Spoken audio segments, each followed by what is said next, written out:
जय जगत गुरु जय भारत। परमपिता परमात्मा, सारी सृष्टि के रचनहार, कुल मालिक, असंख्य ब्रह्मांडों के स्वामी, जगत गुरु, तीनों लोकों में प्रवेश करके सबका भरण पोषण करने वाले, राजाधिराज, आत्माधार, नाथों के नाथ, देवों के देव महादेव, सर्वेश्वर महेश्वर, मृत्युंजय, अजरो अमर, आदि अनादि सनातनी प्रभु, जगत पिता जगदीश्वर, श्री श्री 1008 की उपाधि के वास्तविक अधिकारी, अकाल मूरत सौद स्वरूपी राम, वासुदेव, सर्वगतम ब्रह्म, परम पूज्य, प्रथम पूज्य, परम संत, परम पुरुष, परम धनी, परम दयालु, सत्य कबीर, हक्का कबीर, अल्लाहु कबीर, अल्लाहु अकबर, बाखबर, अल्लाह ताला, जगत के तारणहार, जगत के मुक्तिदाता, जगत के जगन्नाथ, हारे के सहारे, हिंदुओं के राम, मुसलमानों के अल्लाह, सिखों के वाहिगुरु, ईसाइयों के मसीह, दया के सागर दया निधि, करुणा के सागर करुणा निधि, स्वयंभू परिभू, संकट मोचन, कष्ट हरण, मंगल करण, दुख भंजन, अविगत कबीर, निर्विकार निर्विषम परमात्मा, अलय अलेख सतगुरु, आदि अनादि सतगुरु, असली मर्यादा पुरुषोत्तम, असली राम, असली कृष्ण, असली घनश्याम, असली मुरारी, राजाओं के राजा, महाराजाओं के महाराजा, शहंशाहों के शहंशाह, सम्राटों के सम्राट, भगवानों के भगवान, अल्लाहों के अल्लाह, प्रभुओं के प्रभु, मसीहाओं के मसीह, सच्चे वाहिगुरु, बाबाओं के बाबा, पीरों के पीर, सर्वगुण संपन्न, अनंत कोटि कलाओं के स्वामी, अनंत कोटि ब्रह्मांडों के नायक, योगियों में महायोगी, ध्यानियों में महाध्यानी, सिद्धों में परम सिद्ध, ज्ञानियों में तत्वज्ञानी, ब्रह्म ज्ञानी, महाज्ञानी, परम ज्ञानी, सच्चे रहनुमा, करीम अल्लाह, शुभान अल्लाह, युवा कबीर, समरत कबीर, ए समवात, अमित ओझा, दुनिया के अंतिम पैगंबर, 8 सितंबर 1951 से गांव धनाना, जिला सोनीपत, हरियाणा, भारतवर्ष की पावन भूमि पे प्रकट ब्रह्मा विष्णु महेश के दादाजी कबीर परमेश्वर सतगुरु रामपाल जी भगवान के चरण कमल में देश विदेश से साथ संगति से जुड़े हुए सभी भाई बहनों का अनंत कोटि दंडवत प्रणाम। सत्साई भाई और बहनों, शंका समाधान के एपिसोड नंबर 16 में आप सभी का स्वागत है। तो चलिए शुरू करते हैं शंका समाधान। शंका: यदि कोई भगत सेल्स एंड मार्केटिंग या अन्य कोई ऐसी नौकरी करता है जिसमें झूठ बोलना पड़ता है तो क्या करें? गुरुदेव भगवान का तत्व ज्ञान कहता है कि ग्राहक को गलत जानकारी देना या किसी वस्तु को बेचते वक्त झूठ बोलकर उसे बढ़ा चढ़ाकर बताना मर्यादाओं के खिलाफ है। गुरुदेव कहते हैं, कबीरा आप ठगाइए और न ठगिए कोई, आप ठगाए सुख होत है और ठगे दुख होय। हिंदू, मुस्लिम, सिख, ईसाई, हम सब एक ही परमात्मा के संतान हैं। काल ने हमें अलग अलग जाति, धर्म व देश में बांटकर एक दूसरे से अनजान बना रखा है।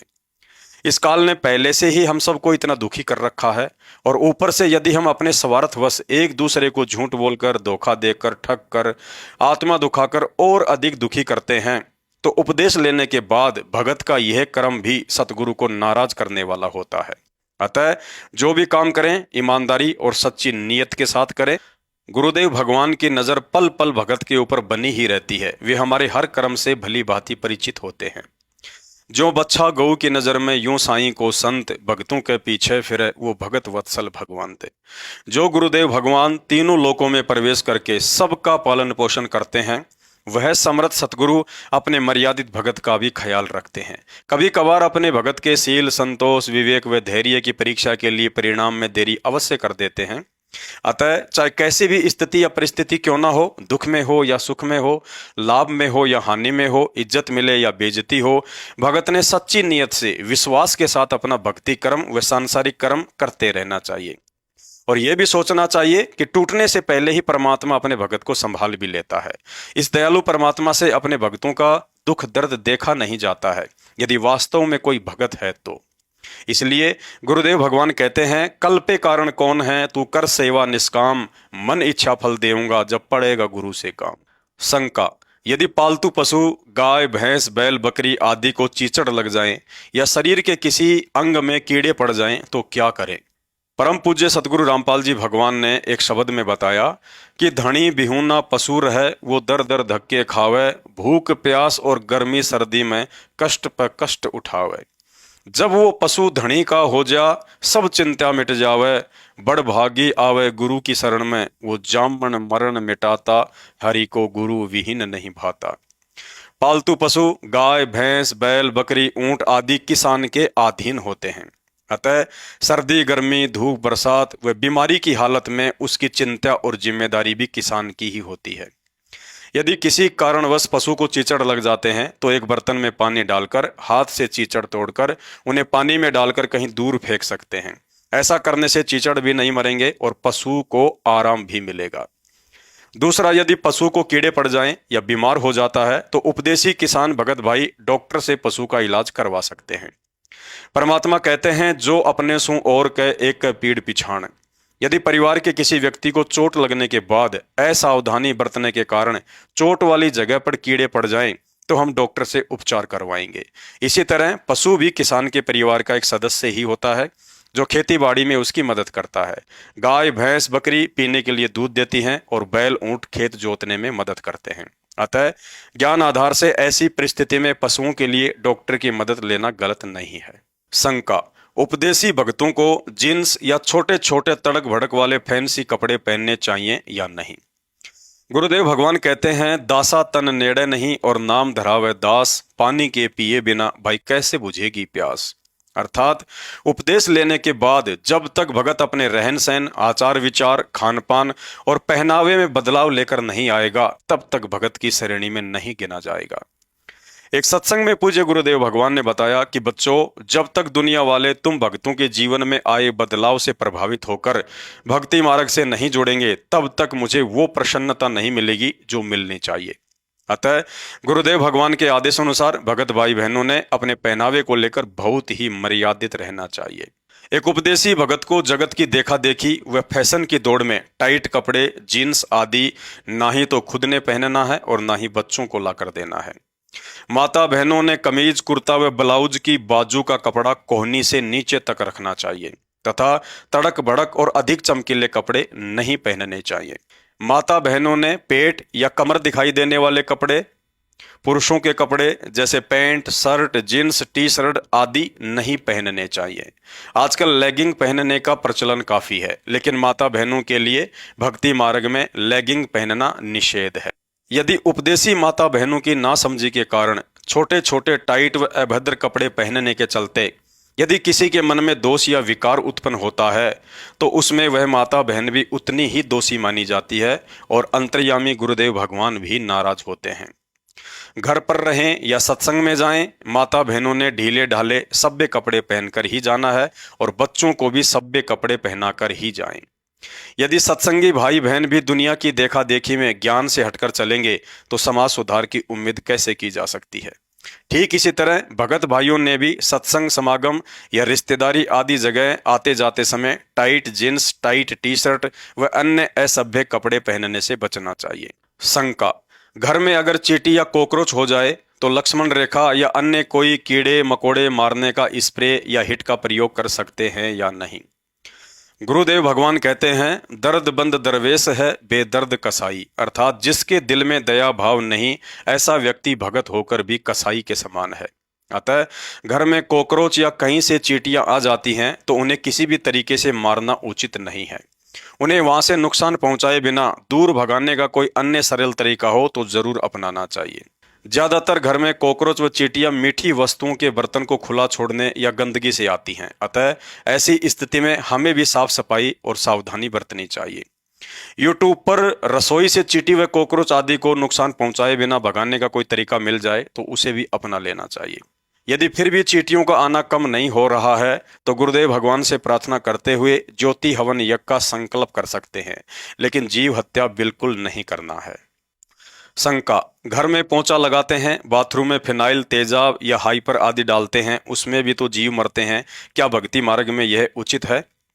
गुरुदेव भगवान ने बताया कि 70 ब्राह्मण की है हत्या, जो चौका तुम देवो नित्या। अर्थात घर में फर्श पर माता बहनें जो चौका या पोछा मारती है उसमें भी जीव हत्या होती है और यहाँ का विधान है कि जैसा कर्म जीव करता है उसका फल अवश्य भोगना पड़ता है। अतः जीव हत्या तो पोछा लगाने से भी होती है, लेकिन गुरुदेव भगवान ने बताया कि कुछ जरूरी कर्म करने भी आवश्यक होते हैं, लेकिन उस कर्म को काटने के लिए आपको जो भक्ति मंत्र मिला है उसे मर्यादा में रहकर जाप करते रहने से परमात्मा उस कर्म के दोष को काट देते हैं। ठीक इसी तरह बाथरूम में साफ सफाई के लिए फिनाइल, हाइपर या तेजाब आदि डालना भी जरूरी है, अन्यथा हानिकारक बैक्टीरिया हमें बीमार बना देंगे तो भक्ति में बाधा बनेगी। लेकिन मर्यादा में रहकर सतनाम रूपी साबुन का प्रयोग करते रहने से हमारे कर्म रूपी कपड़ों को परमात्मा साफ करते रहते हैं। शंका, उपदेशी भाई बहन सिर में मेहंदी, कलर या डाई करवा सकते हैं या नहीं? गुरुदेव भगवान कहते हैं, गुरु वचन निश्चय कर माने, पूरे गुरु की सेवा ठाने, जिन बातों से गुरु दुख पावे उन बातों को दूर बहावे। बालों में मेहंदी लगाने के पीछे दो कारण हो सकते हैं। यदि उपदेशी भगत को सिर से संबंधित कोई बीमारी या गर्मी से सिर में परेशानी होती है तो डॉक्टर की सलाह पर मात्र उपचार की दृष्टि से बालों में या शरीर के किसी भी हिस्से पर मेहंदी लगा सकते हैं। यदि उपदेशी भगत भाई बहन अपने सफेद बालों को छिपाने के लिए या सुंदर दिखने की चाहत में बालों में मेहंदी, कलर या डाई करवाते हैं तो यह कर्म गुरुजी के नियम को तोड़कर विष खाने के समान है, और विष कोई मंदबुद्धि भगत ही खा सकता है, समझदार नहीं। अतः सुंदर दिखने या अपनी उम्र छुपाने के मकसद से बालों में कलर, डाई या मेहंदी लगाते हैं तो यह काल प्रेरणा से मान बढ़ाई का प्रतीक है। और गुरुदेव भगवान कहते हैं, मान बढ़ाई से हैं दूर, आजिज के हरि सदा हजूर, आधिनी के पास है पूर्ण ब्रह्म दयाल, मान बढ़ाई मारियो बेअदबी सिरकाल। मान बढ़ाई का और गुरुदेव भगवान का तो खड़ा एक्सीडेंट है। अतः माता बहनों व भगत भाइयों से प्रार्थना है, यह मिट्टी का शरीर है, इसकी उपयोगिता परमात्मा की भक्ति करके आत्म कल्याण करवाने में है, ना कि व्यर्थ का दिखावा करने में। शंका, मैं उपदेशी हूँ, मेरी बाल काटने की दुकान है, लोग बालों में कलर व डाई करवाने आते हैं, मुझे क्या करना चाहिए? गुरुदेव भगवान कहते हैं, उपदेश लेने के बाद गुरु आदेश की अवहेलना करना और भक्ति विरुद्ध कार्यों में सहयोग करना दोनों ही भगत को दोषी बनाते हैं। अतः गुरुदेव का आदेश है कि भगत भाई बहनों ने बालों में कलर, डाई या मेहंदी नहीं लगानी है। अब ये कॉमन सेंस की बात है, यदि लगानी नहीं है तो लगाने में किसी का सहयोग भी नहीं करना है। यदि बाल काटने की दुकान है और ज्ञान समझ में आ गया है तो इतना भी विश्वास होना चाहिए कि यदि हम गुरु वचन पर चलेंगे तो परमात्मा हमें साधारण दाढ़ी, बाल, कटिंग में भी उतना अवश्य देगा जितना कि आपकी आवश्यकता है। यदि कुछ दिन कमाई अधिक ना भी मिले तो भी भगत ने गुरु वचन को ही प्रथम रखकर चलना चाहिए। शंका, मेरी नाई की दुकान है, किसी की मौत हो जाने पर मुंडन के लिए सिर के बाल काटने उसके घर जा सकता हूं या नहीं? हजाम अर्थात नाई होने के कारण बाल काटना आपका सांसारिक कर्म है। यदि किसी की मौत हो जाती है और आपको घर पर या शमशान घाट पर बाल कटवाने के लिए बुलाया जाता है तो आपने स्पष्ट मना कर देना है। यदि आपकी दुकान पर आकर मुंडन करवाते हैं तो आप जी अपना सांसारिक कर्म जानकर उनका मुंडन या बाल काट सकते हैं। इसके अलावा शादी विवाह में दूल्हा या दुल्हन का मेकअप आदि ना ही तो दुकान पर करना है और ना ही किसी के घर पर जाकर। यदि कोई फेशियल करवाता है तो कर सकते हैं, क्योंकि फेशियल चेहरे की सफाई के अंतर्गत आता है। शंका, बच्चे का जन्म होने पर या ट्रेन में किन्नर लोग पैसे मांगते हैं या किसी त्योहार पर समाज के लोग चंदा आदि मांगने आ जाते हैं, उन्हें पैसा दे सकते हैं या नहीं? उपदेश लेने के बाद ट्रेन में या घर पर हिजड़े पैसे आदि मांगते हैं तो उन्हें प्रेम पूर्वक स्पष्ट मना कर देना है, चाहे वे कितना ही दबाव या अभद्रता क्यों ना दिखाएं। साथ ही मन ही मन में गुरुदेव भगवान से प्रार्थना करते हुए नाम का सुमरण जारी रखें। कुछ देर बाद अपने आप ही वहां से चले जाएंगे। यदि वे भोजन करना चाहें तो अवश्य करवाना चाहिए। शंका, किसी भी त्योहार या उत्सव जैसे गणेश चतुर्थी, होली, दिवाली या अन्य भक्ति विरुद्ध समारोह के नाम पर समाज या सोसाइटी के लोग चंदा मांगते हैं तो देना है या नहीं? यदि घर या दुकान पर कोई होली, दिवाली, गणपति विसर्जन या गौशाला आदि के लिए चंदा या पैसा मांगने या रसीद काटते हैं तो उन्हें अपनी भक्ति व मर्यादाओं के विषय में समझाते हुए प्रेम पूर्वक मना कर देना है। ऐसी स्थिति में आपको उन काल प्रेरित व्यक्तियों द्वारा अपमान भी सहन करना पड़ सकता है, लेकिन हर हाल में हाथ जोड़ते हुए अपनी मर्यादाओं को बनाए रखना है। 2022 में गणपति विसर्जन के समय गुजरात में एक भगत भाई की दुकान पर आसपास के कुछ लोग चंदा मांगने के लिए आए, लेकिन भगत जी ने आधीनी और प्रेम पूर्वक उन्हें मना कर दिया। अंत में चंदा मांगने वालों ने कहा कि मात्र 10 रुपए ही दे दीजिए, हमारी भी इज्जत रह जाएगी। लेकिन भगत भाई ने 10 पैसे देने से भी मना कर दिया तो चंदा मांगने वालों ने भगत भाई के शर्ट का कॉलर पकड़ लिया और मारने पर उतारू हो गए। फिर भी भगत भाई ने चंदा देना स्वीकार नहीं किया। अंत में उन लोगों ने दुकान मालिक पर दबाव बनाकर भगत भाई की दुकान खाली करवा दी। भगत भाई ने अपनी दुकान कहीं और किराए पर लेकर काम शुरू कर दिया। गुरुदेव भगवान कहते हैं, सिर साटे की भक्ति है और कछु नहीं बात, सिर के साटे पाइये अवगत अलख अनाथ। अर्थात उस भगत भाई ने अपना वर्षों से जमा जमाया बाल काटने के धंधे को एक पल में 10 रुपए के लिए ठोकर मार दी। ऐसी भगत आत्माओं के लिए ही परमात्मा कहते हैं, कामी क्रोधी लालची इनसे भक्ति न हो, भक्ति करे कोई सूरमा जाति वर्ण कुल खोई। ऐसी आत्माओं के लिए फिर परमात्मा भी कमी नहीं छोड़ता है। आज उस भाई का धंधा पहले से भी बहुत अच्छा चल रहा है और खुद का मकान भी खरीद लिया है। कहने का मतलब है, ज्ञान देकर गुरु अपने शिष्य की परीक्षा भी लेता है।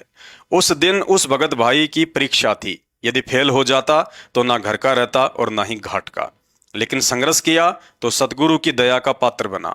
और ऐसी आत्माओं के लिए ही गुरुदेव भगवान ने कहा है, कल पे कारण कौन है, तू कर सेवा निष्काम, मन इच्छा फल देवेगा जब पड़ेगा गुरु से काम।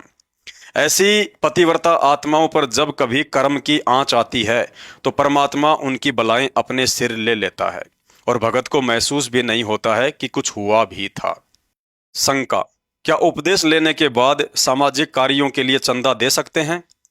गुरुदेव भगवान ने बताया कि उन सामाजिक कार्यों में अपने हिस्से का पैसा देकर सहयोग कर सकते हैं जिनका उपयोग आप भी करते हों, जैसे गांव में पशुओं को पानी पिलाने के लिए जोहड़ या तालाब खुदवाना, पीने के लिए पानी की टंकी या कुआं या ट्यूबवेल लगवाना, गांव या कॉलोनी में रास्ता बनवाना, गांव में कोई धर्मशाला या प्याऊ आदि बनवाना। ध्यान रहे, भगत ने चाहे गांव हो या शहर, उन्हीं सामाजिक कार्यों में सहयोग करना है जिन सामाजिक कार्यों का वो खुद भी प्रयोग करता हो, अन्यथा सहयोग नहीं करना है।